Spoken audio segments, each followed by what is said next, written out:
যত যাই কিছু হোক, বাড়িতে মেহমান আইছে, তাগো সামনে কিছু খাওন দাওয়ান না দিতে পারলে তো মান সম্মান থাকবো না।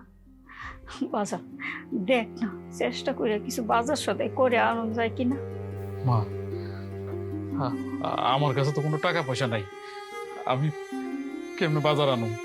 দেখ না, কারো দোকান থেকে কিছু বাকি টাকি কইরা মাছ মাংস যাই পারস কিছু আইনা দে, রাইন্দা বেড়ে তাকে সামনে দেই, সম্মানটা অন্তত বাঁচুক। তো আমার ধার দিব না মা, সবার কাছ থেকে টাকা ধার নেওয়া আমার শেষ। মাসের পর মাস মানুষের কাছ থেকে টাকা ধার নিয়ে ওরা আমি পড়াশোনা করাইছি, ওরা আমি টাকা পাঠাইছি। আমার কইতো ভাইজান টাকা পাঠাও, আমি চাকরি পাইলে সব টাকা শোধ করে দেবো।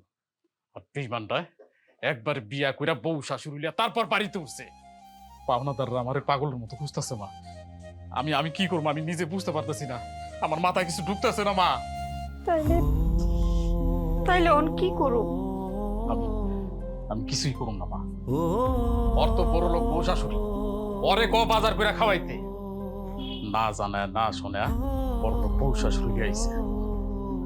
আমার পক্ষে সম্ভব না মা, ওর বউ শাশুড়ি ওরে ক বাজার করে খাওয়াইতে আমি পারুম না।